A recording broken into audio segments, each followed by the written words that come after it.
Hey, what it is, partner? What it do, man? It's them TV Panthers back in the championship again, all right? You know what I'm saying? Listen, we don't care who your favorite team is. We don't care if your blood is blue or red or green. You not in a championship game, all right? And you got to deal with us, all right? What it is, it's your boy Lionel, class of 2009, back with another episode of PV versus everybody. Listen, I didn't take Coach Norton off the screen because, listen, listen, Adam is already at PV, all right? You know what I'm saying? We working on another one right now. He got to be fully immersed in the foolishness. He got. Listen, it's time. It's time to fully immerse him in the foolishness. All right. You know what I'm saying? So listen, All we've been talking and we've been saying, listen, we taking it week by week, Coach Northern. Taking it week by week. We trying to go 1-0, like Coach Barry be saying. Going 1-0 because we ain't no point in our program where we can overlook anybody. All right, you know what I'm saying? So we taking it week at a time. But listen, you funky Tigers, all right? Listen, you smelly Tigers, all right? From Lynch Street, it's your time, all right? You are now officially on the clock. You are now officially in the way. And let me tell you, ain't nothing like, Coach, ain't nothing like somebody having your stuff and you going, you find out where they stay, you pull up to their crib. Listen, we ain't about no gangster stuff over here. Okay. Listen, we don't promote violence. But listen, it ain't nothing like finding out somebody got something that's yours. You find out where they stay, you pull up at their crib, kick their teeth in, and you take what's yours, okay? And I ain't talking about fighting, okay? I'm talking about on the football field right now. All right. Let's be clear. But man, how y'all doing this afternoon? Y'all doing good? Yeah, we doing pretty good. I'm just I don't know. It's funny. What month was that the Blue Bengals was laughing at us? Back in March, back in April, back in May. They laughed at us all the way through the Labor Day Classic. I even heard a certain podcaster said, "For the love of God, TSU beat Prairie View." Oh my goodness, that was hilarious. Praying against us the whole year, and we're still standing. And it's funny. And we don't care. We want to go up there. We'll sit on those hard, cracked up seats in the vet. How old are them seats? About 60 years old? Yeah, we'll go up there. We don't care. So we bring all 12 of the fans, and we're going to be there. We should all be able to fit in one van since it's 12 of us. So we coming. And it's going to, G Boone corrected me. They've been laughing at us since February. And you know what makes this year of football so funny? This will be T-Jack's worst team in his tenure because he didn't have a whole recruiting cycle. So this is going to be the worst team they're going to sit. So get us now. And I guess they didn't do that. So it's going to be interesting. And enjoyed hanging out with Coach Northern. We had a good time.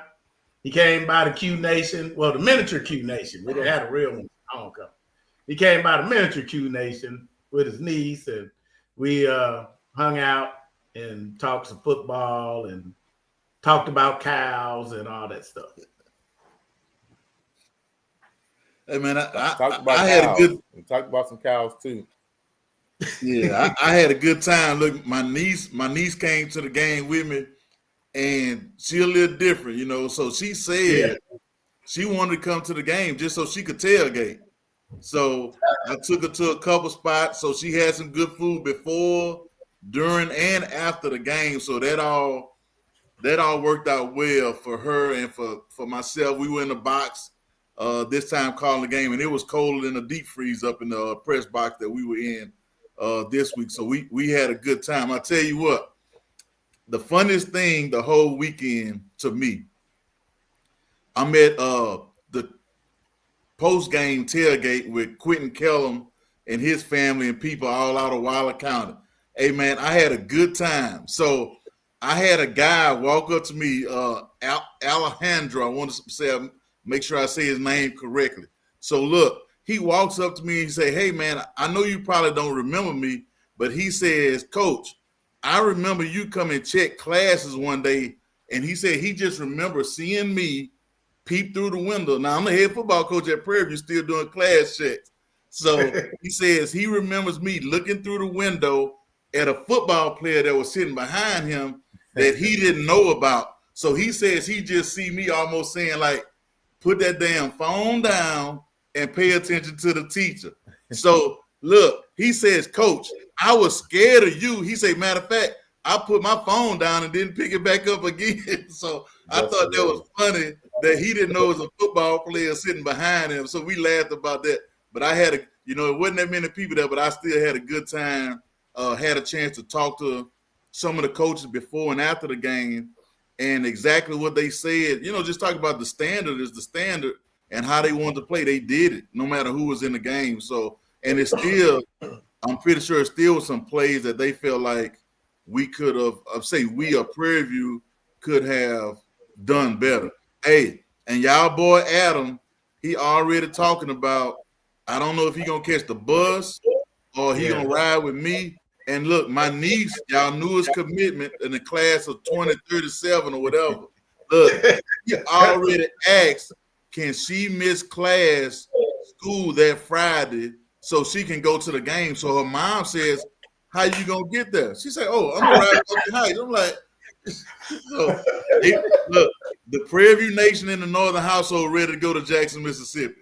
Hey, listen, you know what I'm saying? So we just listen. I guess we went from 12 to 14. Okay. Yeah. So we listen. We good in the North. They say we good in the West. We good in the North. What I'm saying? The Northern household.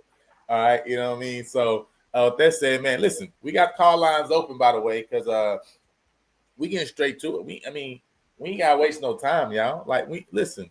It don't matter. It don't matter if FAMU blew a lead. It don't really matter. We don't care about that over here. Okay. You know what I'm saying? Listen, I know this is the recap show, trying to touch everybody. We don't care nothing about all them other SWAC teams. They ain't got nothing to do with nothing no more. Okay. They season. Oh, it's basketball season for all them folks. All right. Ain't but 2 schools that's still playing with that pigskin. All right. In this conference. Everybody else is playing basketball.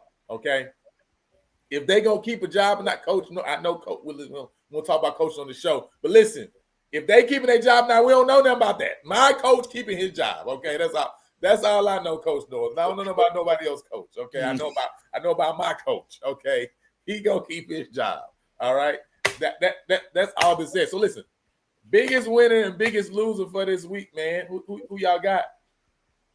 Wow, that's a tough one. They say Prairie View biggest winner because we did keep the momentum, but I'll say biggest and luckiest winner was Jackson State. But it almost wasn't, but we'll talk about that later. I'll give them biggest winner because they punched their ticket to get a visit from those Panthers. And biggest loser, man, got to be Alabama State because they had a really good season. I think Coach Northern, it's probably their best season since in a while. And they still don't punch their ticket to the championship. Got a bunch of people crying about divisions and all that. But nobody cried about divisions when the championship was determined by Southern and Grambling every year. Nobody cried about, they need to get rid of divisions back then. So I think now it's just that, the cycle is cyclical and the cycles turn to the East. So they just want the East teams to play because everybody has this narrative of the West being weak. But I guess we'll find out if the West is weak December 6th. I think I'm going to give my biggest winner to Bethune because they beat their rival. And the way they beat him, and my biggest loser, I'm going to get a fan for the way they lost that game as well. I mean, the Jackson game, man, it was people watching the game on phones in the tailgate area. But I still think the way that Bethune lost is going to give – I'm going to give them the the way that FAM lost, I'm going to give them the biggest loser and go with Bethune for the way they won against their rival. I like this one. JSU for clinching the East. Biggest loser, Southern for losing to Oak. Hey, man. So now y'all see what I got to put up with this week, right? Man. Hey, man. Look, we took her birthday was yesterday, so I got to wish her a happy birthday. But that noise talk is about to get, like Coach Ashbury said, it's gonna get raunchy over here in the North. It's gonna be some good noise talk come, start of this week. And Adam on the high horse right now. But me and my sister, we about to get real raggedy with each other. Yeah, about to get ugly. Yeah, I'm with Jimmy. Biggest winner, TSU, first winning season since the year 2000. And almost like you wouldn't even think. I don't even know if people even realize that TSU. I didn't even until I saw the graphic that they dropped that they haven't had a winning season. Obviously, I know 2010. You know that year was completely removed because of like the sanctions and things like that. But other than 2010, right, that was removed. That means that's their only other winning season since the year 2000. I was actually kind of shocked by that. I know that they have had some struggles. I didn't know it had been that bad since the turn of the century. And so I think that's big, you know, year two, you know, coach being able to kind of move that program forward. I know they still look at it and say, man, there's a lot of things that they feel like they left leaving on the table. But again, that's progress. Same thing with like Bethune. I think that would be my 1A, 1B, you know, have to give Bethune as well. And like Coach say, man, getting that win over rival and just looking at what a conference record was, finishing third in a conference to Alabama State and Jackson. I think that's really dope for them. And then biggest loser, I'm gonna have to agree with Mr. Wilson again, FAMU. I mean, because they also had a chance to end the year, you know, on a real hot note and maybe even finish 7-5, right? And again, you would lose those key games, right? That you got to win to win the division. But overall, you can look and say, hey, man, we were able to kind of pull it together toward the end of the year. But, you know, giving up again, that's why we talk about one play here, one play there, how it completely changes everything, right? You know, you look at Prairie View versus Texas Southern, the first game of the season, you know, one play. You look at Alabama State, Jackson State, you're talking about 2 yards, one play, right? You know, you look at this FAMU, Bethune-Cookman game, right? 4th and 8, you know what I'm saying, with under a minute to go, right?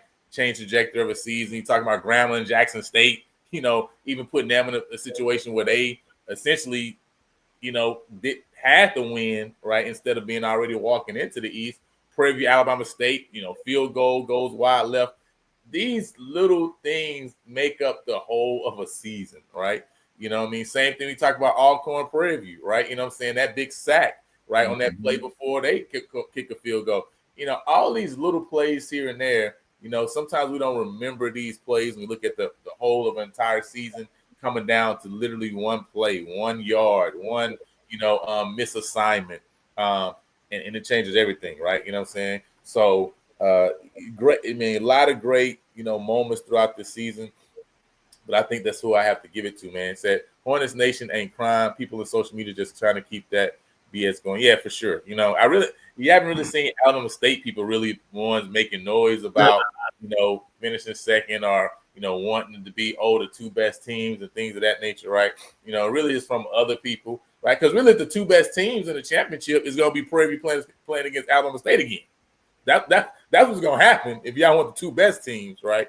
You know what I'm saying? It'll be a rematch between Alabama State and Prairie View. But, you know, we ain't got to worry about that since we just going straight to divisions, right? You know what I'm saying? But, you know, any thoughts briefly? I know we had a couple games this past weekend. Like I said, you know, really, you know, it don't matter. You know, them jokers playing basketball, right? You know what I'm saying? They need to be worrying about pick and rolls, whether they're gonna play zone defense or whether they locking up full court. Okay, listen, that it really don't matter. All right, you know what I'm saying? Like, I mean, what should Cozy have done on that 4th and 9? Listen, he should have played the 3-2 zone. Okay, because listen, them jokers playing basketball right now. That's all that matters. But no, he should have pressed. He should have pressed. I don't want to, you know, I want to give Coach and Carrie a chance. You know what I'm saying? If they want to just touch on, you know, the games that happened this past weekend, man. Any thoughts on the game? And specifically, you know, I think that obviously the last drive of that Bethune FAMU game is huge. Obviously, the Jackson game with Alcorn State, they were up 24-7 at one point in that game.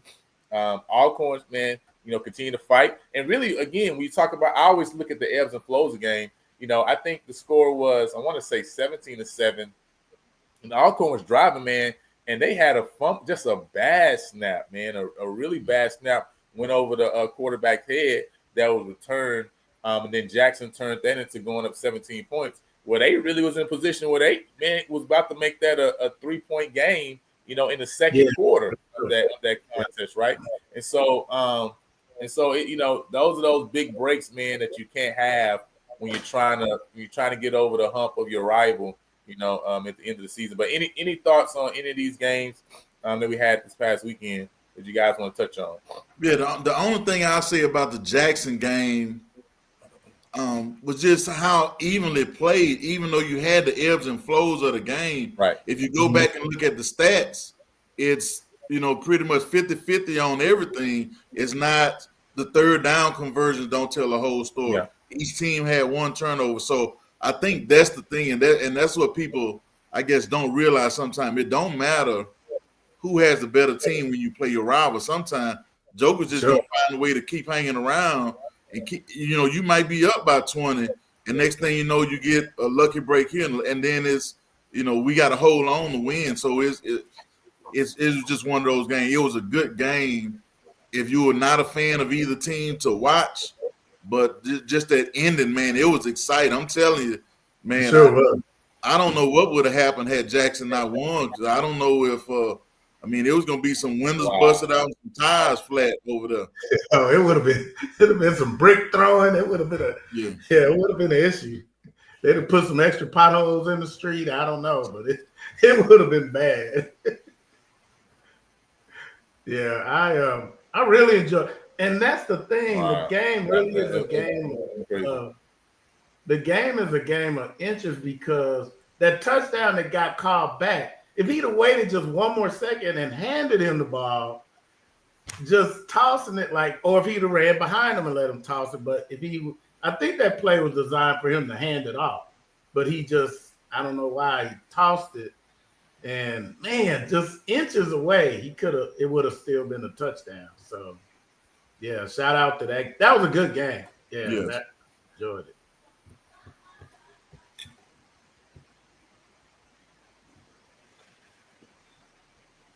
Yeah, I think that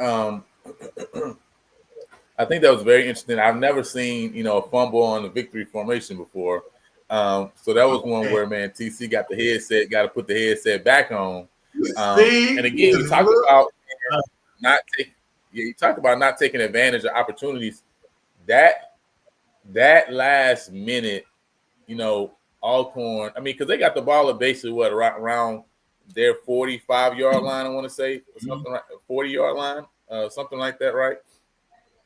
That last drive, and I believe they had 2 timeouts or all 3 timeouts, right? The clock management on that drive was not good, you know, to say the least, right? And I just think, man, they didn't.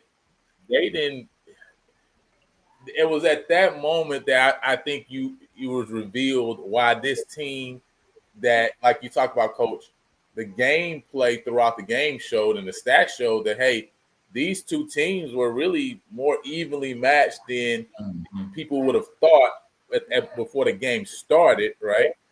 But we talk about teams learning to win, right? We talk about championship teams being able to make the right play at the right time. I think the last minute of this game revealed why Alcorn was a 4-4 team in the conference, right? Overall, because they had an opportunity to win this game and they didn't take advantage of that opportunity. In the same way, you know, you go back again to the first game of the year, you know, Texas Southern comes down, scores, and Prairie View has, you know, we have to go score, right? You know, with basically a minute 30 or whatever on the clock, right, and go 90 yards. And we're able to move down the field and take advantage and score, right? You know, this was an opportunity for Alcorn to have a chance to, hey, you gifted us the ball again, and now we need to go 60 yards, you know, 55 yards, whatever it was. And, man, it literally seemed like there was no momentum they can get from that. And so they had to really rely on those last 2 Hail Marys, man. But, you know, any thoughts on kind of that last drive? Because I think that really at the end of the day. I mean, at the end of the day, shouldn't have been there. The game should have been over, but you were gifted. Yeah, it should have been over. Didn't take advantage. Well, I think a couple things just from a coach's perspective. So a lot of times people complain about guys being in a shotgun for taking a knee situation. So that's one thing that came up. The other thing, I think the biggest pivotal play was, I want to say it was number 2 or 3 from Alcorn, catches the ball near the sideline, makes the guy miss a tackle, and has the sideline available. And I think that was the biggest play. And, you know, sometimes players get the emotional, I want to make a big play, instead of keeping their composure, stepping out of bounds. And I think had he done that on that play, that may have settled everybody else down around him. Like, you can take a deep breath instead of being so hurried. And, you know, from that point, it was a scramble of trying to, do we clock it? Do we call the timeout? Do you say the timeout? You know, all that kind of stuff sort of went into the losing the ball, first of all, and then the having a chance to get out of bounds and not getting there. And you can almost, you know, I know everybody practice too many. You can almost tell the guy, hey, man, it's okay almost to lose a yard in your effort to get out of bounds right there, to say time is more important than 1 or 2 yards at that point. So that was just my perspective on that last minute of the ball game. Mr. Nickens, what were your thoughts? My thoughts were I wanted to see what kind of medicine TC Taylor was going to take, because those last 2 minutes, man, God, wait. The rest of the game, it did have ebbs and flows, but it was nothing like the last 2 minutes. Oh, man. And the Hail Mary, you had to hold your breath, because remember Prairie View threw a pass like that last week and resulted in a touchdown. So you don't know what happened. I mean, people seem to forget these are a bunch of 18 to 23-year-olds, with the exception of the quarterback at Alabama A&M. But these are 18 to 23-year-olds. I'm sorry. I don't know why I made them catch a stray. A&M, they didn't do it. My bad. But, yeah, these guys, you don't know. That cornerback could be out there, you know, just saw his girlfriend walk across the thing or something and get this and give up a touchdown. So I know he was really holding his breath on those. And then they got a second chance at the Hail Mary. They could have drew up different. You never know. Hook and ladder, you know, broken tackle. Anything could have happened. So, yeah, Nitro, like Sister Northern said. But, yeah, it was a very interesting game. Those last 2 minutes, that was definitely enjoyable. Yeah, definitely was good. You know, at the end of the day, I think that, again, right, it's really a play here or there. Jackson definitely took control of the game earlier on, but Alcorn had opportunities to really make the game more of a game, and, you know, they just didn't take advantage of it, right? You know what I mean, when they had those opportunities. And so, again, you know, Jackson did what they were supposed to do, which is, at the end of the day, close out the game and get a win, and they were able to do that. I think when you look at kind of the rushing totals, Coach, you know, the last couple of weeks, Jackson has really been pounding the rock on the ground. They look to do the same thing again, right? 61 total plays, only 19 passes, 15 and 19, 194 yards. I think that's great, though, for Lockhart, right? You know what I'm saying? To be able to put it up 19 times, get 15 completions for 194 yards. You're basically at 200 yards passing, right? And then, but only 185 yards on 42 carries. Again, 4.4 yards an attempt, though, right? But that's a little bit less than what we've seen from Jackson State over the last few weeks, right? And I think, you know, Alcorn being able to keep them kind of at bay in the run game is really what allowed them to still be at arm's length in this game. Were you shocked at all that Alcorn was able to kind of play them well and kind of keep the running backs at bay? No, that didn't shock me at all. The main thing is, number one, Alcorn probably going to have a little bit more size on the defensive line than a lot of people. And they usually have pretty good linebacker play no matter who is there. Then you got to think about you playing against your rival as well. So, and you got a young quarterback playing. I think the game plan changes if you have either more experienced quarterback or less people up front to stop the running game. You can probably play maybe a little bit more cover 2, a little bit more cover 3, some basic coverages, and you don't have to expose yourself by blitzing a lot. So I think that's one of the things that Alcorn can do because of their size and because of the skills of their linebackers. That would be my thought process. And like I say, you just going into the game knowing that, hey, if we let these jokers start running this football, we're not going to stop feeling until Wednesday or Thursday next week. So 4 yards a carry is still a lot, but that's better than the 9s and the 10s that have been averaging. So, like I say, it don't surprise me at all that Alcorn played them the way they did. Gotcha. When we talk about, obviously, again, right, shouts out to Jackson State and Alcorn, right, definitely provided a great game, a great atmosphere for closing out the season. Again, we talked about the Bethune-Cookman, Florida A&M game.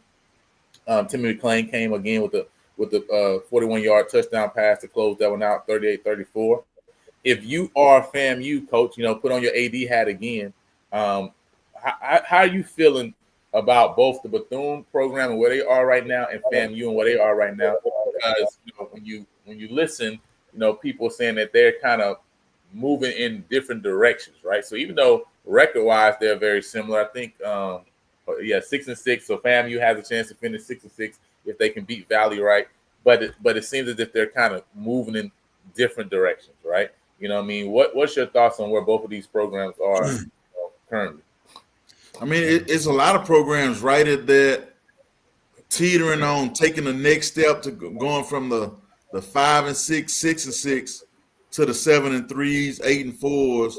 And if you look at the games, it's probably 4 plays that's keeping a lot of teams from three more wins or 3 more losses, however you look at it. So I can understand the sentiment of the people at FAM when you 2 years or 3 years removed from a championship to where they are now. I can understand that sentiment as well. And then I can understand, you think last year people wanted Bethune's coach totally out of there. So it's just one of those things that sometimes patience is good and sometimes patience is an unheard of word in today's college football. Mm-hmm. Yeah. No, that's a good point. Mr. Mickens, when you look at this, looking at the Prairie View game from this past week, I think one thing that was exciting was the fact that we didn't just see us go and handle business, for example, against Alabama A&M, right, 48-5 victory. But then you turn around and you handle this 2 times in a row, right? Against UAPB, convincing win, and then also coming back against Valley, right, with another very convincing win. I mean, what was your thoughts on just kind of how the team was able to come out and handle business in both of these games when we've seen that, you talk about just going back since the turn of the century, right? I mean, it hasn't been many times to where you see a dominating win from PV, and then we're following it up with another dominating win, right? So what was your thoughts just as you kind of saw the team come out and really kind of just take control of things early and kind of hammer it home? It was weird because you can't tell what kind of team they are by the record, but if Coach Northern will tell you, that's a pretty gritty team because of the conditions where their school is located. They deal with pretty harsh weather, pretty harsh bugs. They're in the middle of nowhere. So those are some tough guys on that team. And I was surprised how Prairie View carved them up. And back to this thing I've been getting all year when the Jackson State people troll me on Twitter and troll us on our broadcast like some of them doing tonight. But when you go back and look, Prairie View put 500 yards of offense on that defense. Jackson State put 458. And when you go back, they had 179 yards on Jackson State, which that's a pretty good shutdown. But, Prairie View held them to 142 yards. So while you still get that narrative that we don't play anybody, we play the same teams. And you could go back also to the Alcorn game. You know, we had 300 and well, no, we had you know, you look at the Alcorn game, we had 348 yards on them and held them to 270, and those yards were, you know, even different for them. So um, it's just interesting that everybody has this narrative about how weak the Prairie View team is, but Prairie View, Alabama State, and Jackson State have the same conference record, and we played the same people. But Prairie View doesn't deserve to be there, according to a lot of the Jackson State people, and it just doesn't make any sense. You know, we can name people from their team. They can't name anybody from Prairie View because they don't actually watch the games. All they know is this team's supposed to be weak and you're nothing. So, and we're gonna just run through you. And you saw they didn't even talk about the Alcorn game. They felt like that was just something to get over with. But it turned into a real dogfight. So it's interesting when you look at, I watched Jackson State play, you know, Valley, and it didn't quite look the same like ours did yesterday. They really was, and the 6 was where we fell asleep at the wheel, and they let them block that punt. You know, couldn't help but score on that. It was like 5 yards to run. And trust me, no matter how much the margin of victory was, Coach was not happy at all. So he's going to, you know, work them even harder this week in spite of that large margin of victory. And that's what I like about this team. Nobody's resting on their laurels. Yeah, see, Doc even said it. Yeah, so they it's going to be interesting to see what kind of fire they come out with in 2 weeks, because coach was upset at the end of that victory. Can I add something about it? I think and I'll put it like this: the way that fans look at the game is, and games in general, is totally different than the way that coaches look at it. Right. Certain games, if I have no interest in it, and it's hard for me not to watch it as a coach. But coaches don't per se stat watch. They don't schedule watch. They prepare a certain way all the time. So the coaches could care less how many yards somebody had against one team versus other. What was the score? You go into the game like, hey, I know what my guys need to do in order for us to win. I think I know what we need to do. And like I said, when I talked to the coaches halftime, they on the elevator, you would have thought that they were down or it was a very close game at the halftime. So it's just, you know, you always want to play a certain way, no matter if it's your second or third team guys, because you never know when your second or third team guys are going to be needed, especially at this point of the season. So you can talk about Prairie View playing the Pine Bluffs and the Valleys at this time of the year. And part of the reason why those teams, and you sort of hate to say it, they don't have very good quarterback play. They don't have a receiver that's dominant that you can say, man, if we don't stop this guy, he may put 2 in the box on us. So now all of that stuff is out the window. Both teams have 2 weeks to prepare. They're going to be scouring through all the film, and the scores of games don't matter to coaches. How you score is more important than the score of the game. So it's a lot of stuff like that, like I say, from a coach perspective, nobody sees. You know, coaches don't care about this podcast stuff and all that. They gonna make a good game plan and hope they guys play.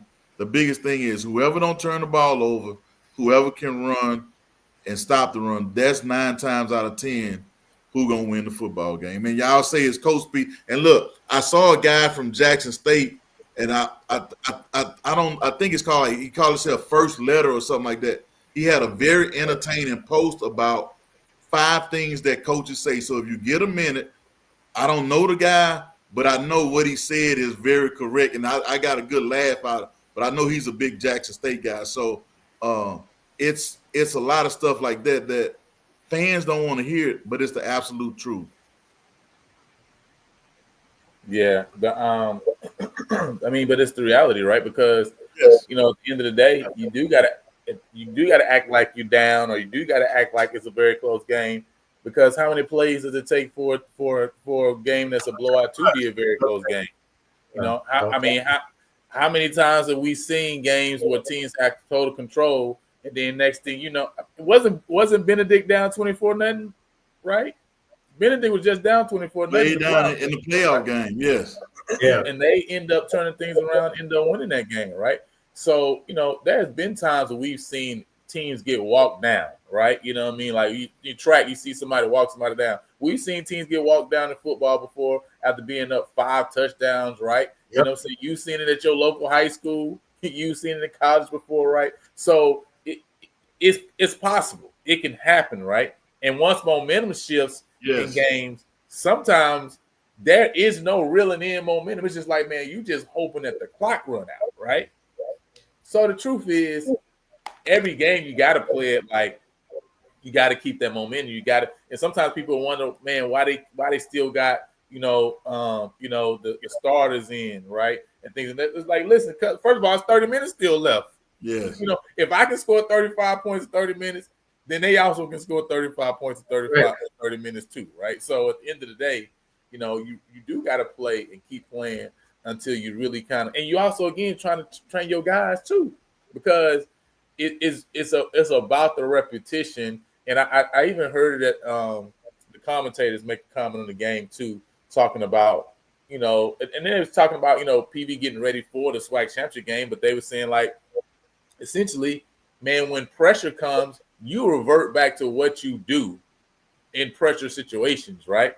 And so that doesn't matter whether you're up 35 or whether the game is a one point game. What have you been training yourself to do over and over and over again? And that's why also the reps are just important, period, right?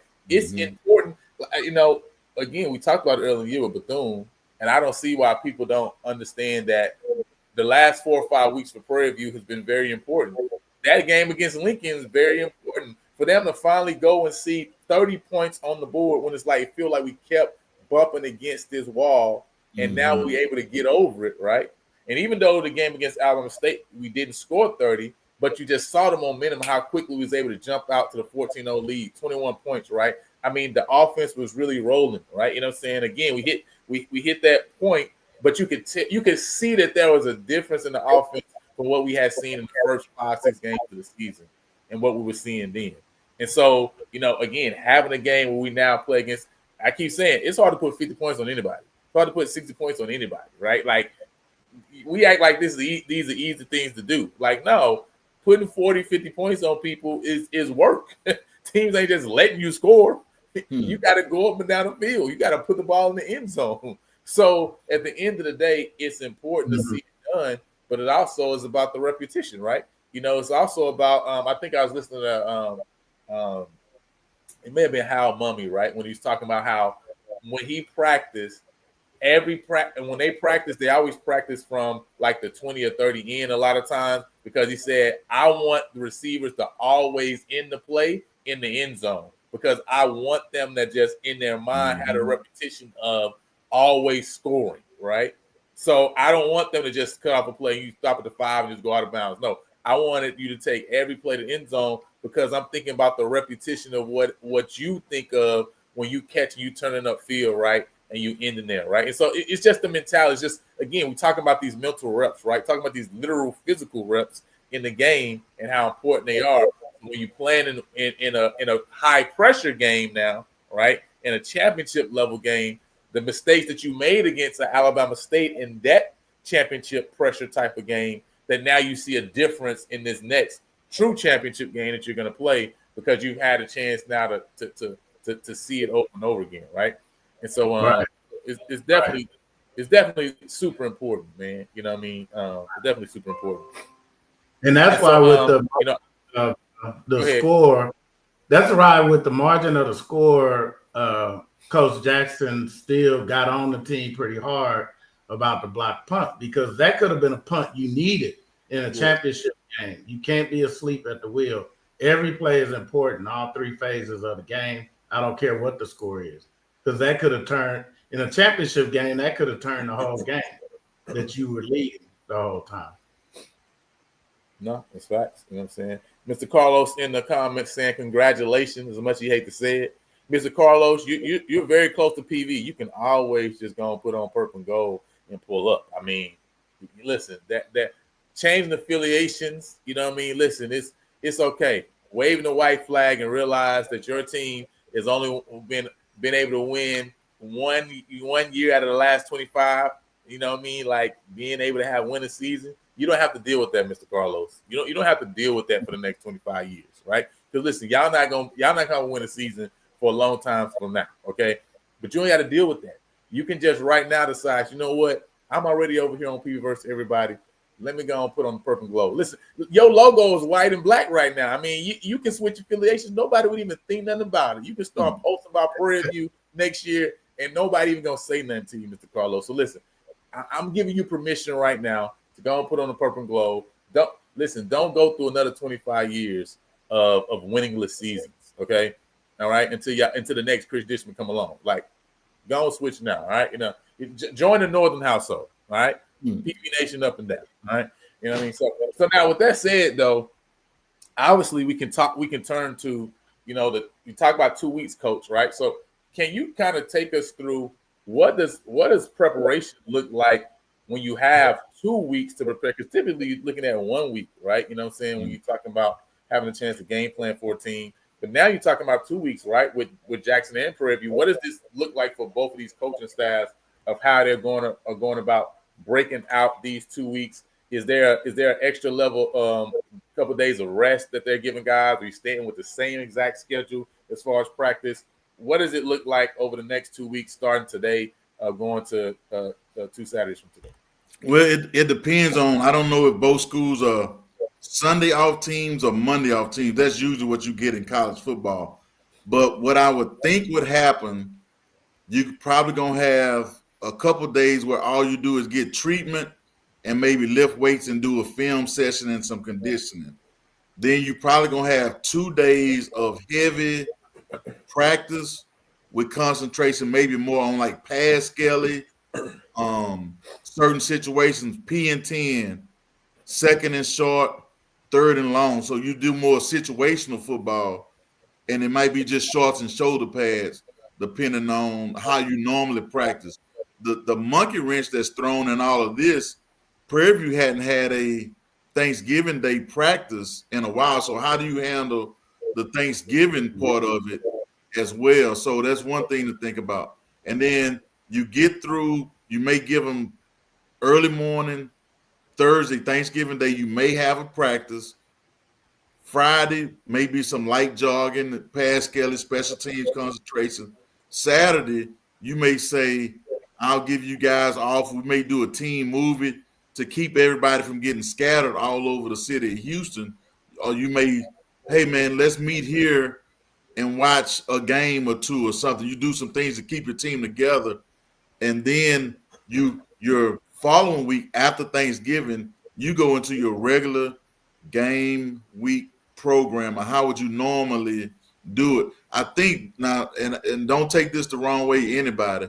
I think and I said this before, the advantage that Coach Jackson has and some of his staff is if they had a bye the first round of playoffs, you can refer back to that and let's see, what did we do when we were at Valdosta? Or some of the coaches that may have been at Sam Houston, how do we handle a bye in the FCS playoffs? So you can go back to that. This is what we did. Everybody come up with a 51 Coach Jackson vote, 49% everybody else, however they do things, and say this is the way we're going to practice for this championship game. And I don't know if there is – so it used to be like a banquet on Friday that both teams went to, especially when it was in Birmingham, or we might go to the museum, the African American History Museum in Birmingham. You may do something like that while you're there. But it's you go with what you do your normal 2 week practice, like your regular off week in the season. The only thing that's different is the Thanksgiving Day part of it. And how do you keep your team together when it's hardly anybody on campus? One of those things. But I think it's going to be a good deal for both teams. I'm looking forward to it. And I say this, and people think I'm crazy, but Jackson was one of my favorite places to play as a student athlete and coach as a coach. Whether I was at Southern, playing at Southern, coaching at Grambling, Prairie View. I think we only went there once, and it was a great environment. I think we played for the homecoming one year, but it's a great environment to play, especially with what's going to be on the line. You really gonna like it if you get a chance to go there. Yeah, it's gonna be a great environment, man. And Coach, I know you're talking about Mr. Mickens, and y'all was talking about some cows, right? Well, it is. It's not just Prairie View. You know what I'm saying, in a championship game, right?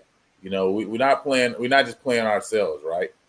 But we're playing against the brand, right? You know what I'm saying? So Prairie View versus the brand. Okay. You know what I'm saying? So the Panthers versus the Cows, you know what I'm saying, on this upcoming 2 Saturdays from now. I'm trying to get ready for that. But now, when we talk about Mr. Mickens, and I throw it to you, right, and again, it's just kind of a quick touch, as we look through this, and then we're going to go to the Northern Lights after this question. But, when you look at kind of everybody's talking about, Prairie View's defense versus Jackson's offense. But I think the same we talked about in the Alabama State game, which was Prairie View's offense versus Alabama State's defense, and that matchup being really key for that game. What do you see when you look at the defense for Jackson State versus PV's offense? The last 5-6 weeks, right?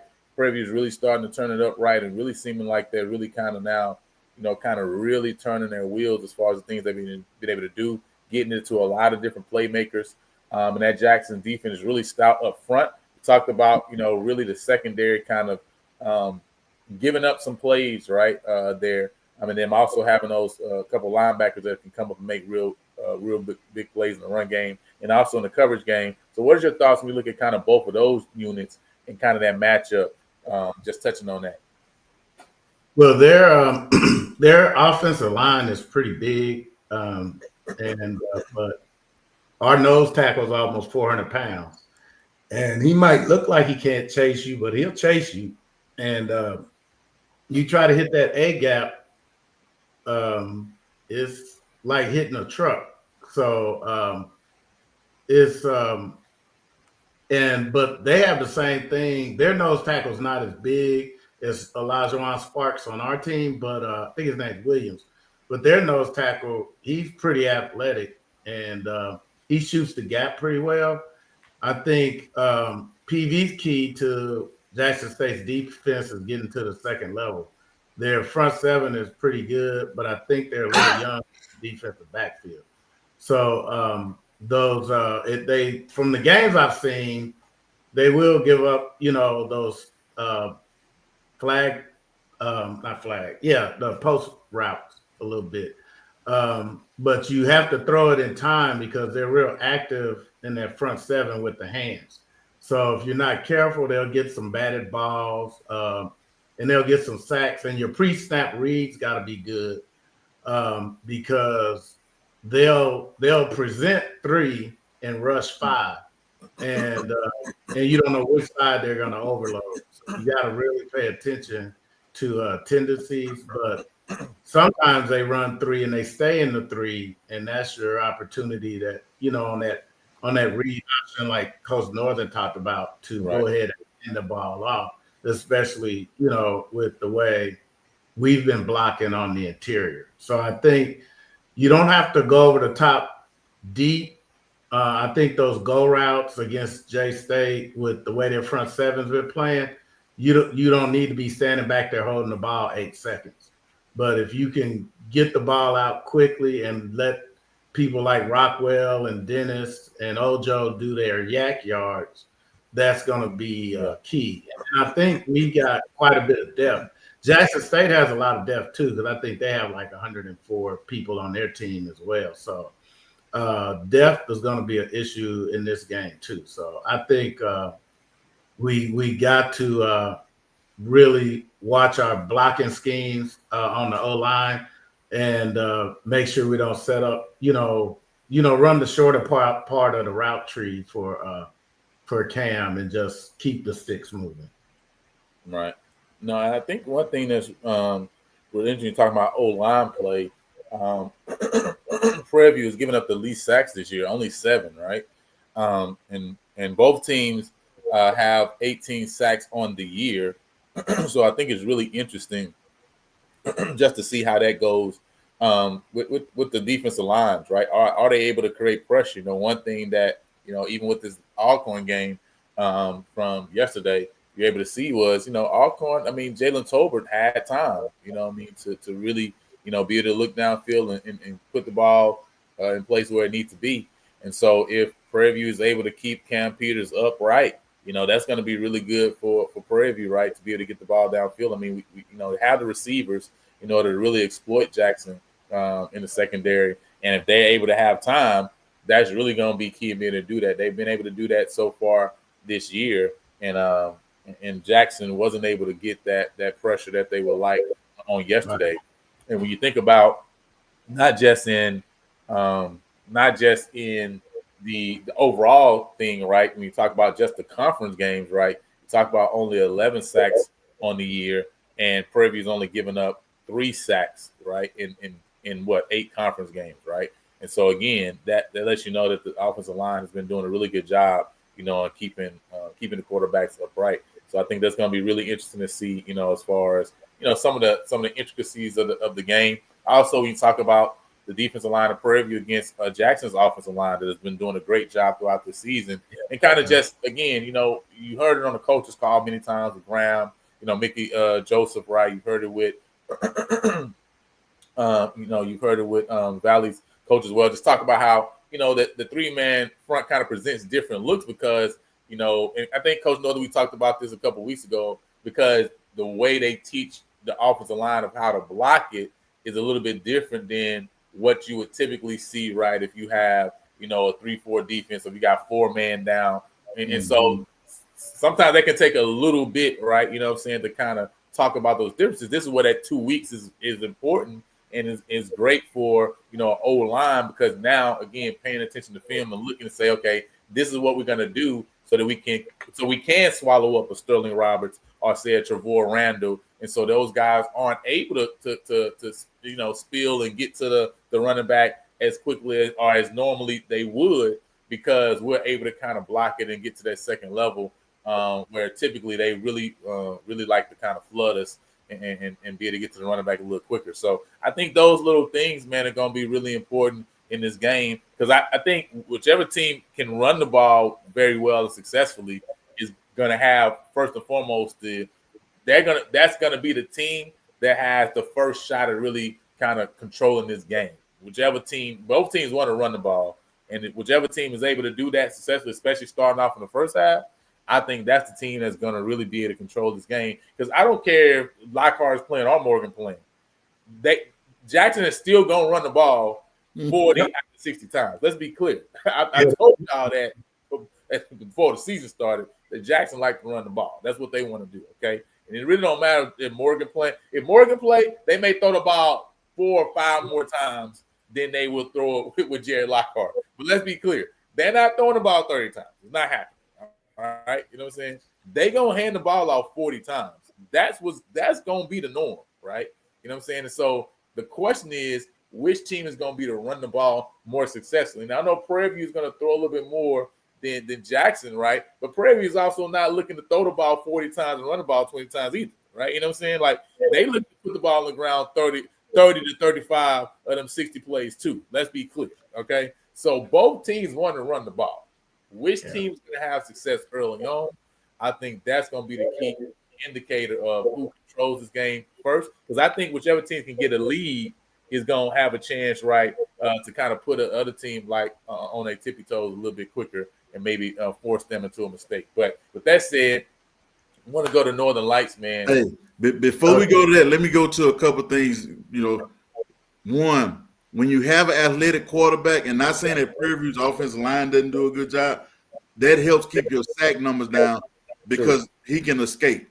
The other thing, both of these teams' wide receivers cores are way better than people think. You can fool around and end up having to play a lot of man-to-man, but Yep. it's going to be some fight song playing if you have to play a lot of man-to-man against. I'm just telling you, a lot of people don't, you'll look at the passing numbers because both teams can run the ball well, but there's some frisbee catching jokers out there playing wide receiver at both of those schools. So I'm going to just put that out there. If it's a lot of one-on-one or you show your coverage early, be ready to hit a fight song for both schools a lot of times. No, that's big. And I think that's one thing that, I guess we've heard throughout the season is that people, and obviously because, sometimes who controls the mic, right? You know what I'm saying? That, we know the names of some of those receivers over at Jackson State. But it seems like, Prairie View, though we have a receiver that's 12 yards from being 1,000-yard receiver, right, on the year, yet you don't hear those names often, right? And so it's almost looked at as like, man, y'all don't have the guys who can run past, right, us, or who can make plays downfield.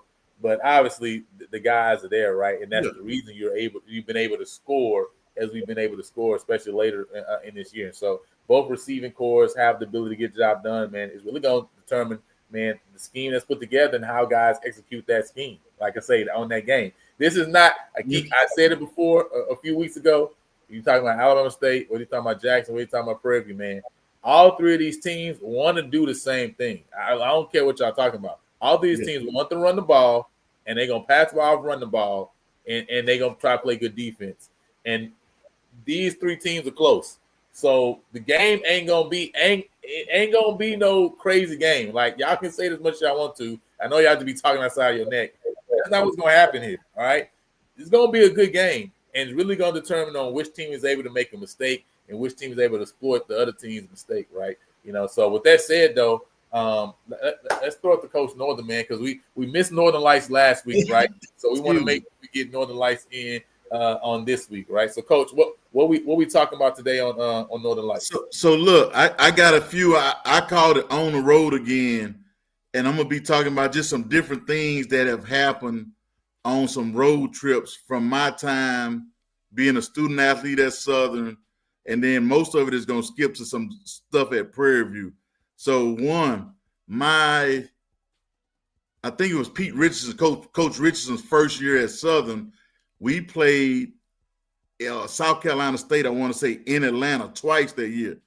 The first time we played them, we bused, and it's about an 8.5 hour bus ride to Atlanta from Baton Rouge.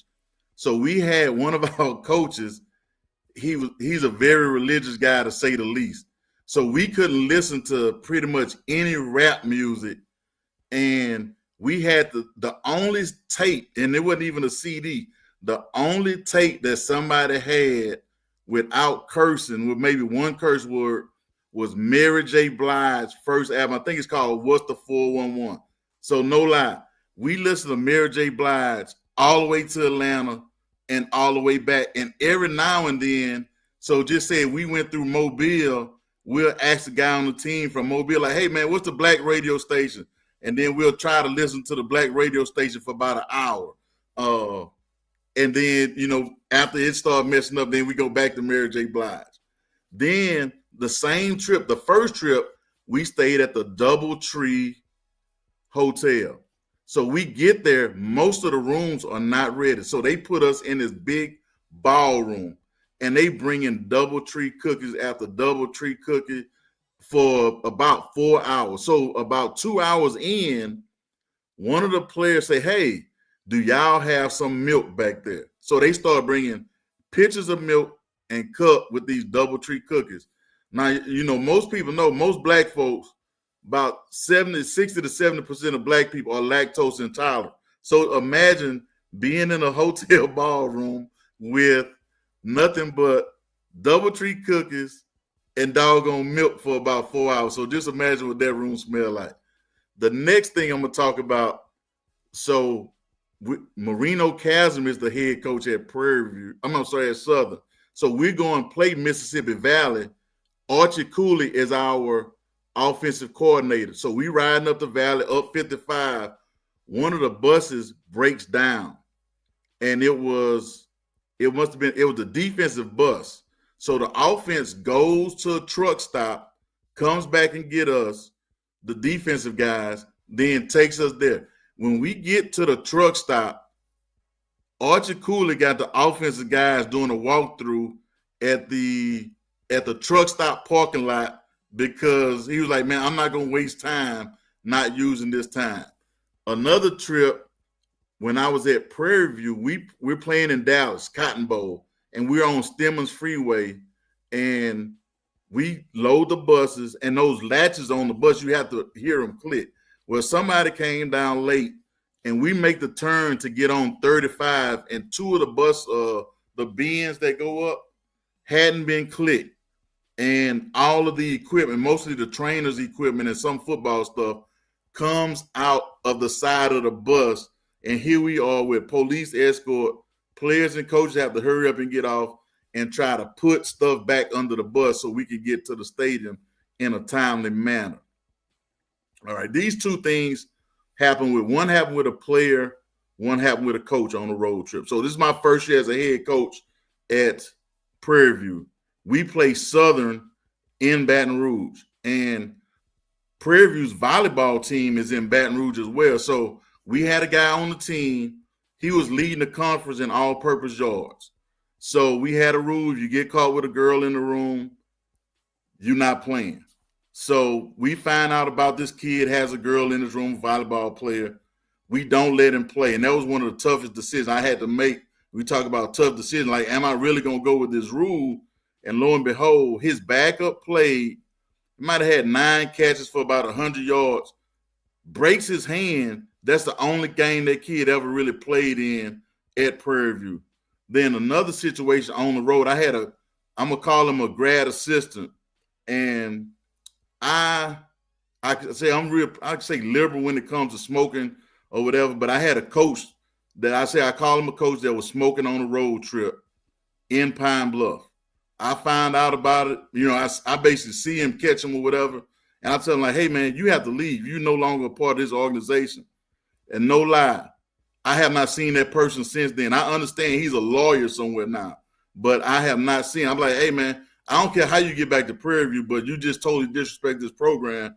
You on your own with this. And I probably say I was wrong, but that was a decision that I made on the road trip. Another trip, and these are my last two. One, I'm at Southern. I'm going back and forth, but I'm at Southern playing. We play Texas Southern in Houston one year.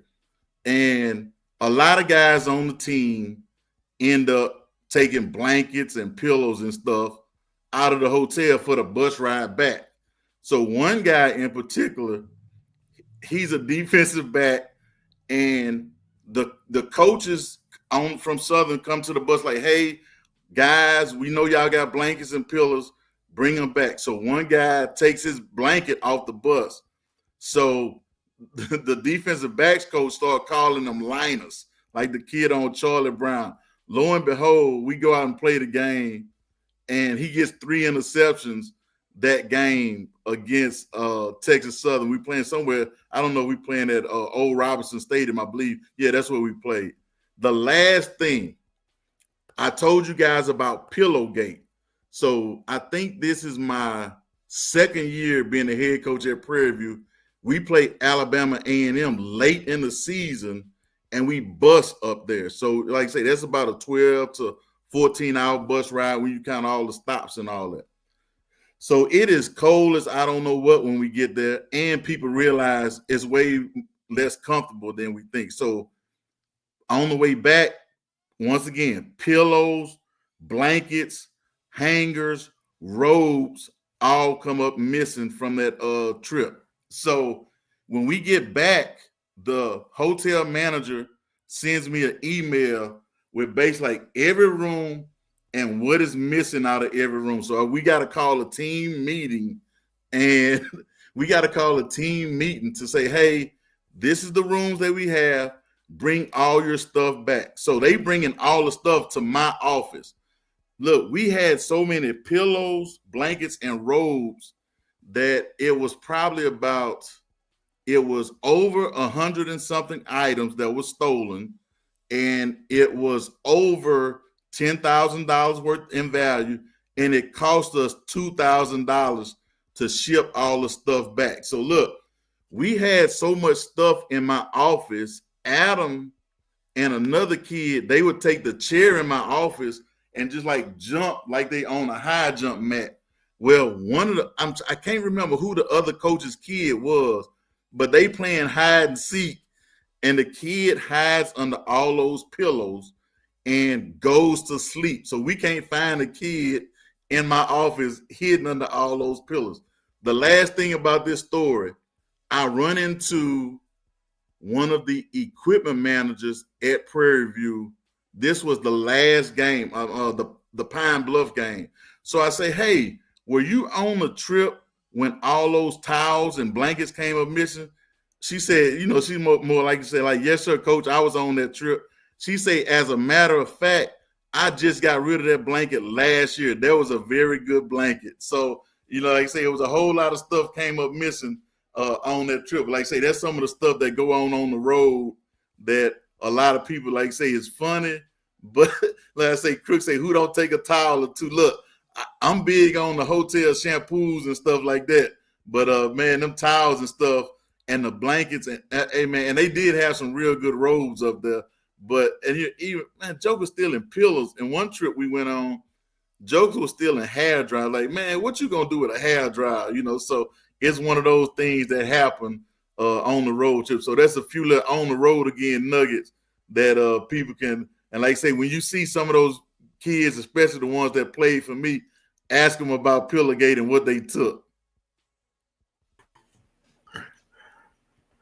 Oh, that's a good one. The I mean, and I was trying to find a picture of all of. I had a picture in my phone, and I probably got rid of it for evidential purposes, though. But I'm talking about stacked up from the door all the way to the wall, probably about 5 feet wide and at least 4 feet tall. Hey, the fact that lady said, man, I just got rid of that blanket last year. That was a very good blanket. And that's my girl. Like, she one of my favorite equipment managers of all time. But the fact that she said she just got rid of it was fun as hell to me, too. Yeah, that's funny right there. Listen, that was hilarious, okay? I'm not going to lie. That was too funny. Oh, yeah. Man. The stuff fall off the bus going to the game.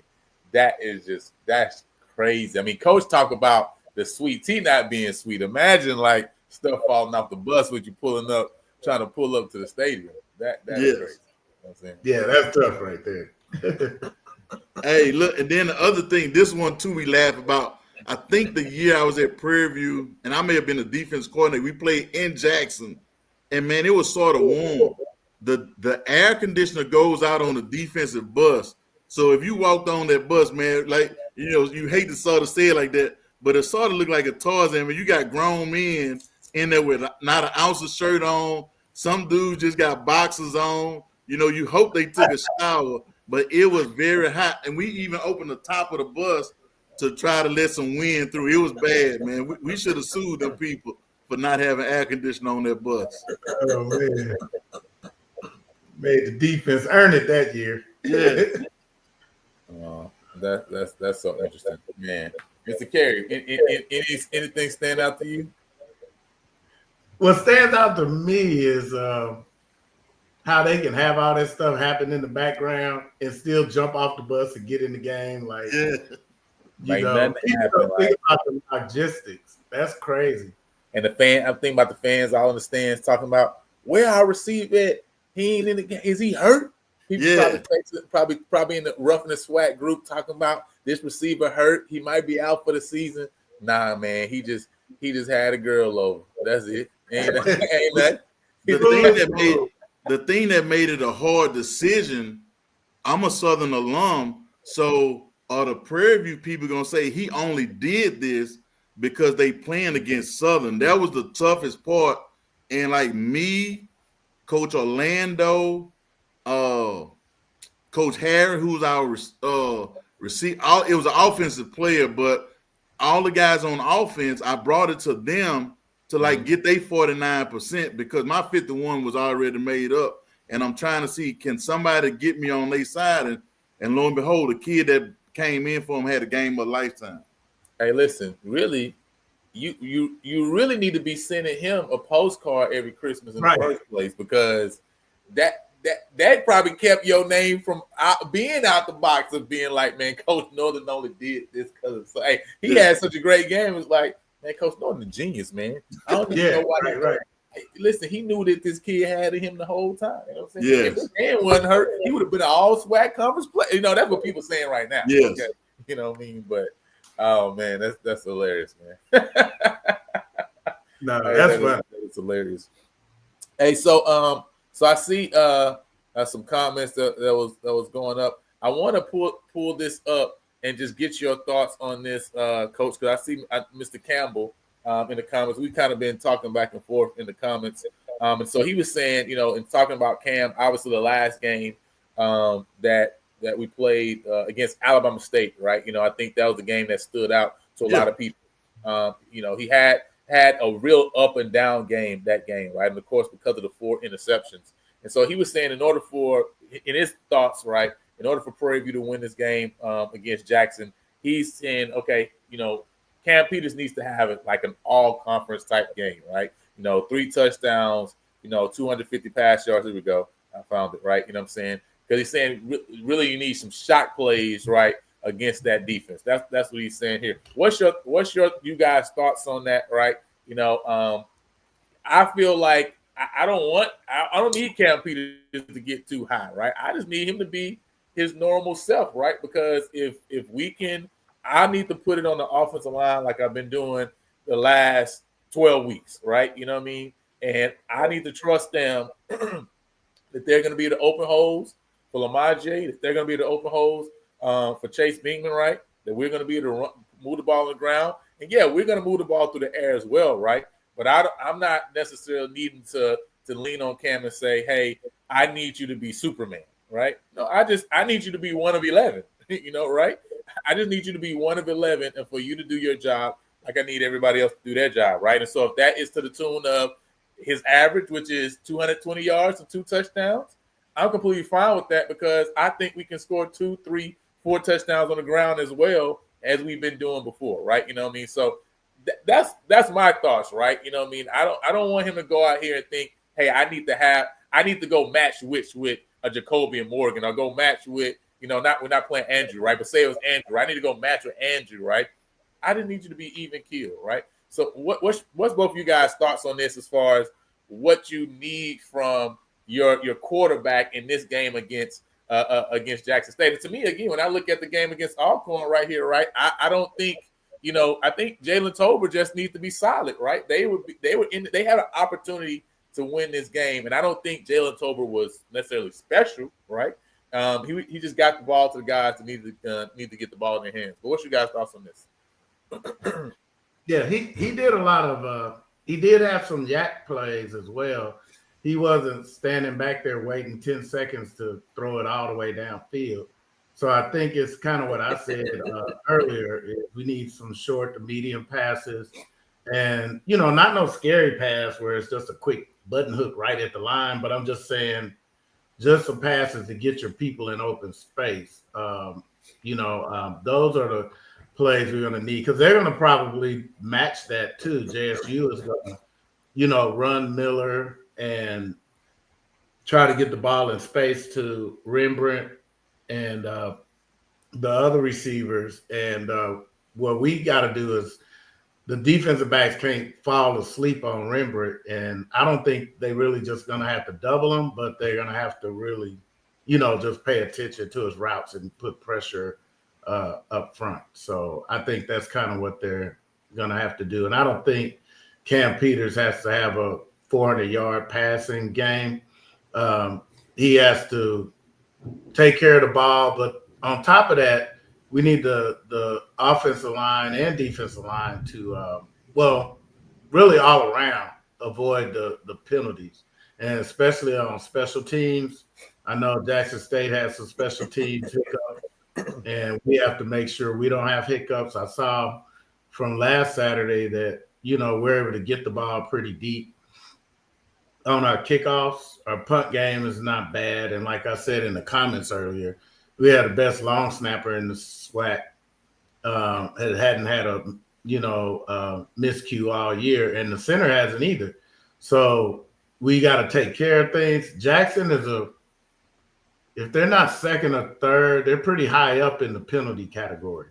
So we got to make sure that we keep our penalty count low and not get critical penalties like, a pass play that goes for a touchdown or a lot of yards, then they call it back because a lineman was too far downfield, or somebody, hands to the face or anything weird like that.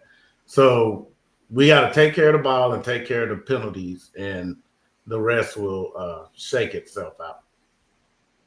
Look, you talk about the lineman downfield. That's something you don't have to worry about.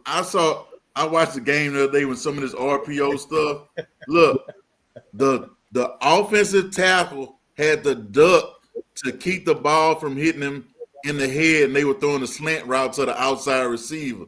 So that's something you're not gonna have to worry about. But you just need him to play a solid, no turnover game.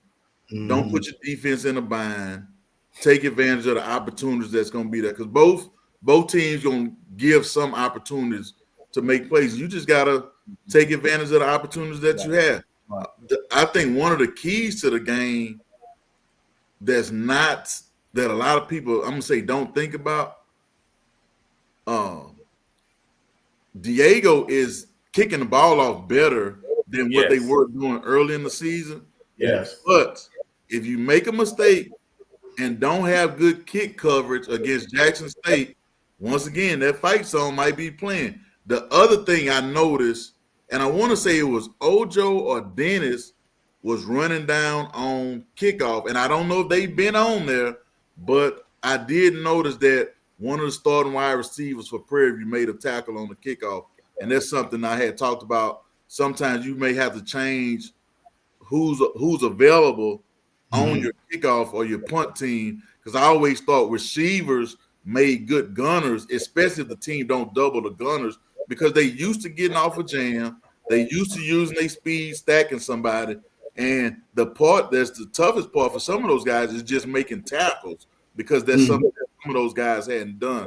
But I think that's going to be the key, the special teams aspect of it, like you said, and both quarterbacks taking what's available to them. And the only thing about Jackson's quarterback is if they go back to the starter, then that kid hadn't played in a minute. Right. And how is the speed of the game going to affect the way he plays? Is he going to get sped up?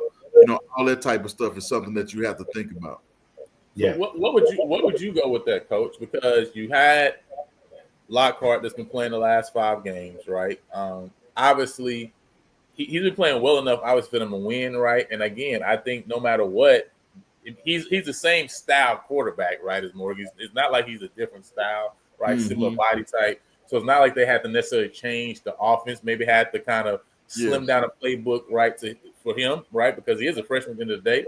But they aren't a team that's going to look to throw the ball that like that anyway, right? Now, I think when you look at like a FAMU game, that was a complete outlier of what they would want to do. They don't want to throw the ball 10 times and run 50, right? But I think what you've seen this last game, Alcorn, 19 passes, 42 runs, that's kind of where they want to be, right? You know what I'm saying? So would you go with a Lockhart who is 100%, or would you bring back a Morgan that's at 75, 80%? Because I think the thing that I feel like the worst thing would be starting Morgan and then he's not ready, and then putting Lockhart into a game that he didn't start, and now he has to quickly come in and settle into, right?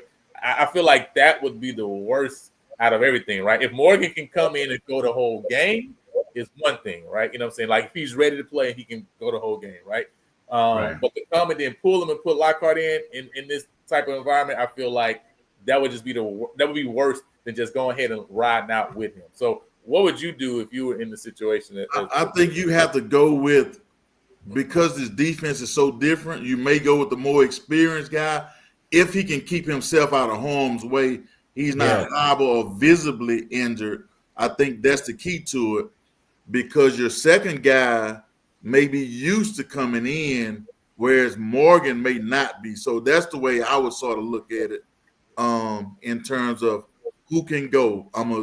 And some people have a saying, you don't lose your job because of injury. Well, if that guy come in behind you and play pretty doggone well, yes, you can lose your job. I don't know who started that, but I would start the older guy if he's, I would say 85%, or if I can see him run and do some things in practice where I don't even notice what his injury was. That's the way I would look at it. All right. And that's what I would look at it too. And I would see if if he played for Prairie View, you would know if he could go, because our coach, he makes the quarterback live. I don't know anybody do that, but you would know for sure if he could go if he was here. But I would see if he could go, because, and not saying that Prairie View does this on purpose, but quarterbacks that like to run, they run into issues when they play Prairie View's defense. As much as the fans try to say our defense is soft and they're nothing, but those running quarterbacks do run into some issues with Prairie View's defense. So I would make sure if I did start him that I'd put him out there and he could actually really go. So I do want to say, because I did see a comment, and I understand, like, Jackson, for a lot of people, they look at Jackson's front seven and say, okay, well, this is the strength of their defense. But at the end of the day, I don't care what their strength is. If I think my offensive line is my strength, I don't care what you say their strength is. My strength is my offensive line. So does that mean I go away from what I do well because you think their front seven can handle what I can do in the run game? I don't care what you think there, right? I'm going to still run the ball. Listen, I don't care what none of y'all talking about. I'm going to say it again. Alabama State, Jackson State, and Prairie View all want to do the same thing. Them teams not different. These teams ain't different. They all want to run the ball. Again, Prairie View and Alabama State may throw the ball a little bit more than Jackson does on average. Man, listen, all these teams want to run the ball. Alabama State and Jackson State played, both of them still tried to establish the run. They didn't care that the Jackson's front seven was their strength. Neither do I care Prairie View. I don't care if Jackson's front seven is their strength, right? Neither do I care that Alcorn scored on shot plays. I'm not Alcorn. We're a different purple and gold, right? Yeah. I trust my team. I've been building with my team. I'm not coming. I think the thing is, right, I'm not coming in the game scared of Jackson.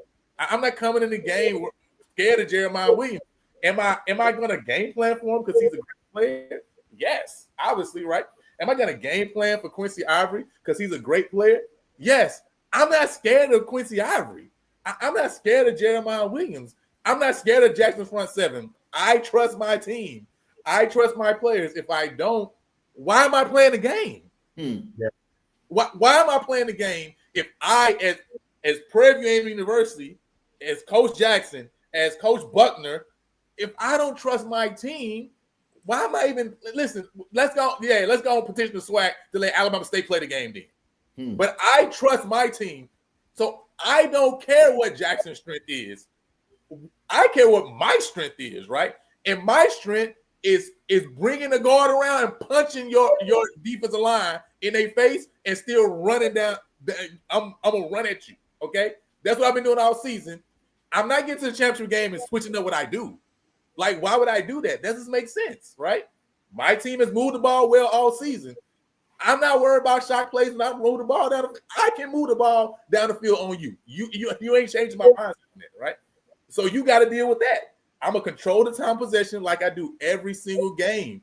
And if Jackson is like that, then they gonna stop me from doing that. But what I'm not gonna do is allow Jackson to stop me from doing that by not even doing what I've been good at doing. You see what I'm saying? Like that don't make sense to me, right? Yeah. My point, ain't no mind games over here. I believe I'm good. I think that's the thing. Jackson believes they're good. They should, because they've won a championship. They in the championship game. They should believe they front seven can stop me. But make no bones about it. I believe they front seven can't stop me. I'm not changing what I do well because y'all think they front seven is something I should be scared of. So I need to go throw the ball 40 times. I'm not throwing the ball 40 times. I'm going to throw 20 to 25 times like I've been doing every game we done won and the game we done lost. Because that's what I do. You feel me? I mean, yeah. Coach, I know I'm on my little soapbox, right? But I'm just saying, like, I feel like people think that, to me, this thought process is because people think Jackson is good, right? Or better or whatever. And it's like, Preview got to enter to this game like I'm inferior, right? I'm entering into the game as the inferior opponent. So I got to change what I'm entering the game as a you good and I'm good. And we gonna see who make the best plays to win this game. That's simply what it is, right? I don't think I'm inferior to the opponent I'm playing this game. So I'm gonna come and do what I do, and I'm gonna try to run the ball. They gonna have to stop me running the ball. Well, I'm still trying to run for 180, 200 yards because I believe I got the personnel to do it. You know what I'm saying? Coach, am I tripping? Is anything? Look, some of the older Grambling guys used to always say this: strength on strength and let weakness go to hell. I mean, listen. And let's see what happened. Look, I remember one year we had Grambling and Alabama A&M had an outstanding linebacker. We took our 6 best offensive linemen and put him at fullback, and we ran ISO about 6 plays in a row. So sometimes you just got to say, all right, that's your big dog.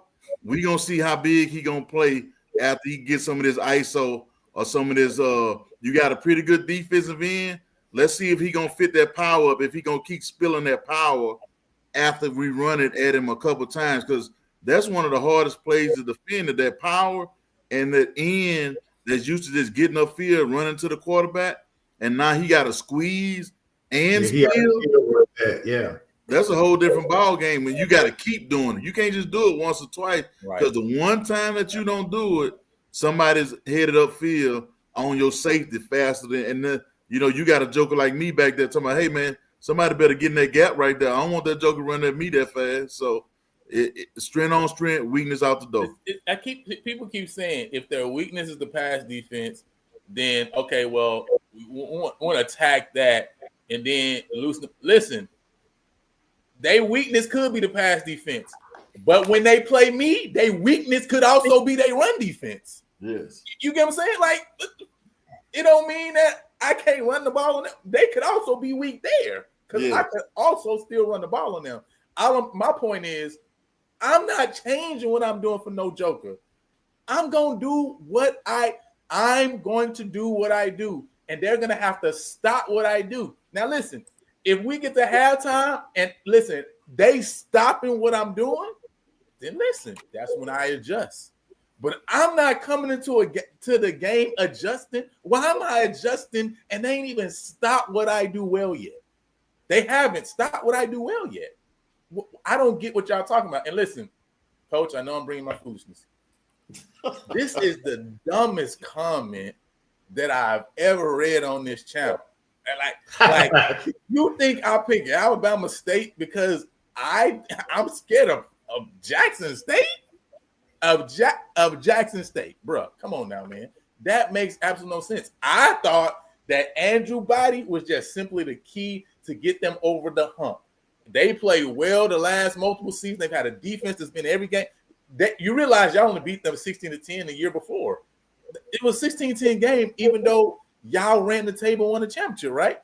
So when I'm looking at it saying, man, they got a dynamic guy at quarterback, I think that guy can take them over the hump. That's simple, right? You know what I'm saying? And listen, they were one play away. We talked about that earlier in the show, right? These one plays, right? One play here, one play there, right? Y'all made a play, they didn't execute a play, and that's the game, right? But I mean, listen, I ain't nobody scared of only 2 things I'm scared of in this world is God and my mama, all right? And Jackson ain't neither one of them, okay? Let's be clear, all right? ain't but two things I'm scared of in this world. But now, listen. With that said, I know we're going back for they got them laughing in the comments. Mr. Campbell. So, Mr. Mickens, man, let me go to you before I know we get ready to wrap up, man. And I know we're gonna talk a little bit more, right? We got a lot. We got a whole nother show before that game, right? You know what I'm saying? So we're gonna come on, we're gonna talk about it, obviously break that down, right? You know what I'm saying, a little bit more.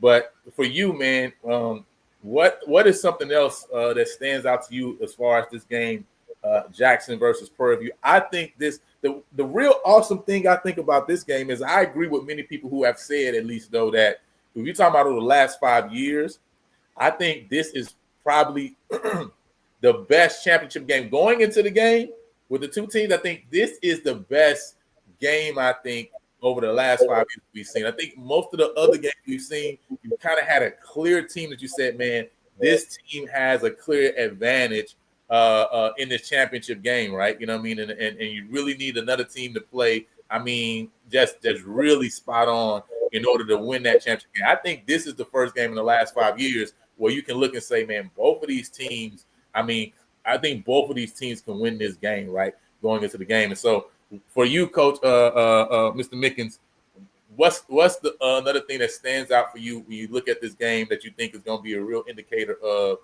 who takes it home? This game is going to be you listen to the fans. Basically, Jackson State is the Monstars, and we might as well not show up. But when you look at the body of work of each team, even though the fans said PV played nobody, they basically played at least 60, 70% of the same teams. So I think the matchup wise is going to be an interesting game because, like Coach Northern said, they have some really good receivers. We have some really good receivers. Both of the offensive lines are really good, and both of them, even though nobody gives our front seven credit, the FCS, the national FCS, give us credit because we're ranked higher than their defense, but the fans give us zero credit. So, but I think it's going to be interesting because both the teams are going to be strength on strength. So, and even if it's inclement weather, I think it's still going to be the same kind of game because they're not trying, Bruce Eugene is not showing up to the game. So there's not going to be 80-yard bombs, so I'm really looking forward to a team that's, two teams that really want this. And shout out to them. If Jackson State do get by, you have to give Coach Taylor his just due because it's tough to repeat and go back to the same championship. So looking forward to it. I think it's going to be a good game. And all 12, Coach Northern, all 14 of us coming because your niece is coming too. So we'll all be, Adam and your niece, we'll all be there ready to cheer them on. And I know we're going to go into more detail next week, but yeah, it's a game to really look forward to. We got some what we do at Prairie View, cow tipping. We got some cow tipping to do with the brand. We're gonna listen. We're gonna tipping the brand. You know what I'm saying? We got to tip these cows. You know what I'm saying? The Panthers versus these cows. You feel me? So, Sister Northern didn't like hey, that. Coach, you gotta explain this saying here, though. You know what I mean? If What's they that? can't stop us from running the ball, we need to keep doing it until they nose start bleeding buttermilk. Listen, you gotta. Hey, so that's another. I got that from a Grambling guy. That's a Doug Williams quote there. So I just carried it on. Look, so Doug used to say, he had Doug country, more country than I am, truth be told. But he say something about their nose gonna bleed buttermilk. Then he would say something, and somebody can answer this. He would say, "Man, that joke would be madder than a scrimmer goat." So I don't know what a scrimmer goat is, but look, I done looked at all kind of artificial intelligence, typed it in Google, all type of stuff. But you just get them old country sayings. If we wasn't blocking real good on the offensive line, excuse me for saying it, he'll say, man, we can't knock a sick hoe off a piss pot. You know, just had these country sayings that you're like, what? What does that mean? Yeah. Mr. Campbell know what it means. We gonna run until they nosebleed buttermilk. We gonna keep beating it up, Cole. Adrian said, "Don't tip a cow around Jackson Mills." Oh my goodness! See, he wrong. Hey man, look, I'm supposed to be going hunting in the morning, so it's better that cow better hope I don't see it while I'm out there tomorrow. No, you looking for that cow. Hey, if you see this one, man, go ahead and kill it, and then we're gonna take that to the tailgate. We're gonna freeze that and take it. You know what I'm saying? So, but now, man, with that said, man, we still got one more week, one more show, right, before we really get into it. And so we're gonna talk again about it, right? We got some time to talk about it to get ready for this SWAC championship game. I'm excited. I'm really excited. I've been seeing them getting in planes, trains, and automobiles ready, to pull up. You know what I mean? We even got Coach Northern Niece, you know what I mean, trying to get down. She's taking a day off from school to get down. Trying to get there. So listen, what I don't want to hear nobody saying, I don't hear nobody saying, oh, what no PV people there. Because listen, Coach Northern Niece was there, so somebody from Prairie View was there, right? You know what I'm saying? Period, point blank. I don't want to hear nothing about that, right?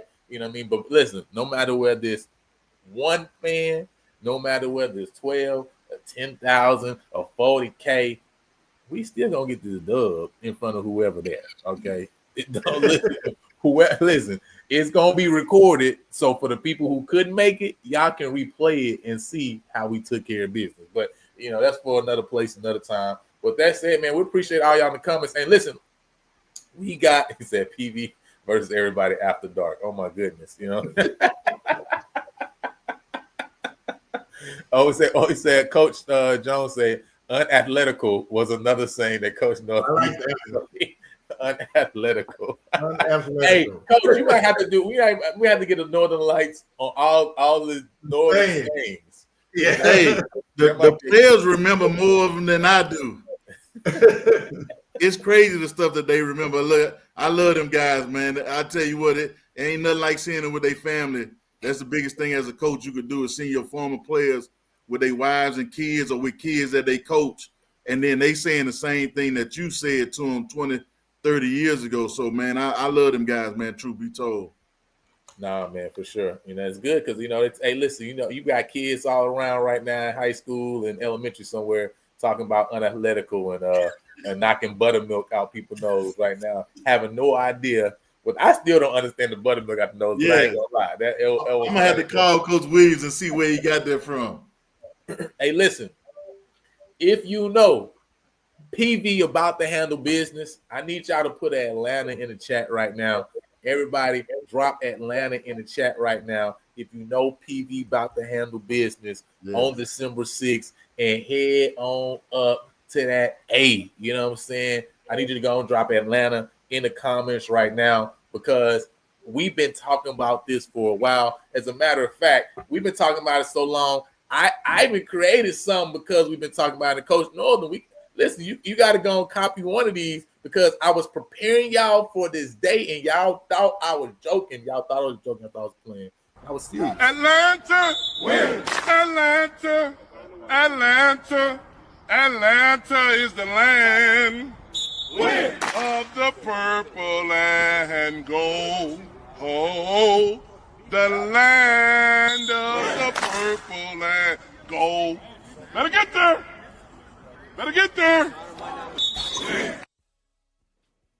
Get there, got to get there. I see Mr. Malone. Let's see Carey. You know what I'm saying? See Greenwood says Atlanta JSU. Hey, listen, they can come watch us play there too. Ain't no problem. Listen, they can pull up. It's gonna be an HBCU. You know what I'm saying? Thing down there. So go and get your tickets too for that. Hey, we in that thing. Coach needs to sing that when they hand him the trophy. Oh man, I can't wait. Hey, listen, you talking about a viral moment, Coach? You talking about singing Atlanta when they hand him the trophy? And Coach is petty. Oh yeah, Coach is petty. So he would sing it too. Like he would definitely sing. And after that Southern game, he was like, "Happy Homecoming." If he do that, I know he also would sing that Atlanta song. You know what I mean too. And Mr. Campbell still stuck at PV After Dark talking about Magic City. There you go.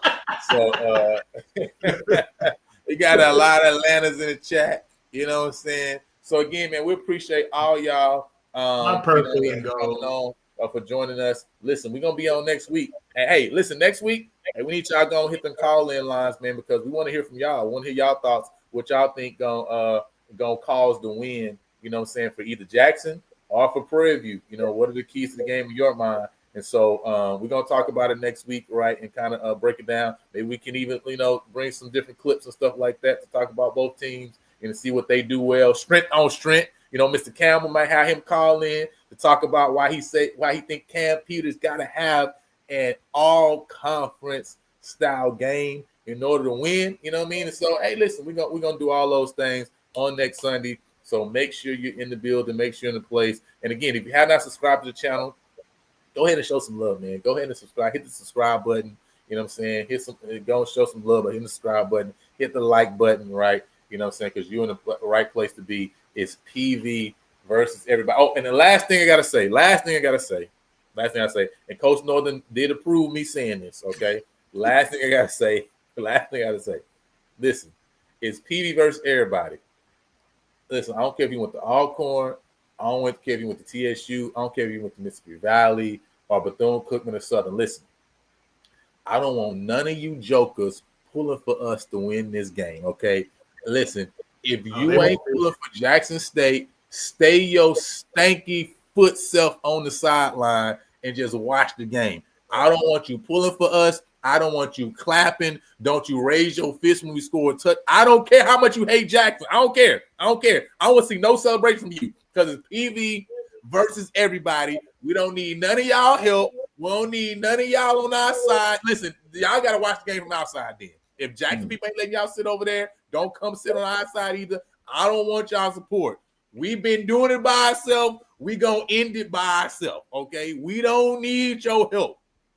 It's PV versus everybody. And with that said, I need y'all to act right and conduct yourself appropriately. And then when we get to Atlanta and handle business there, I don't care who y'all go for South Carolina State, North Carolina A&T, you know what I'm saying, Wayne State University, West Virginia State, it don't matter, okay? Because the same thing gonna happen. But with that said, y'all have a good night.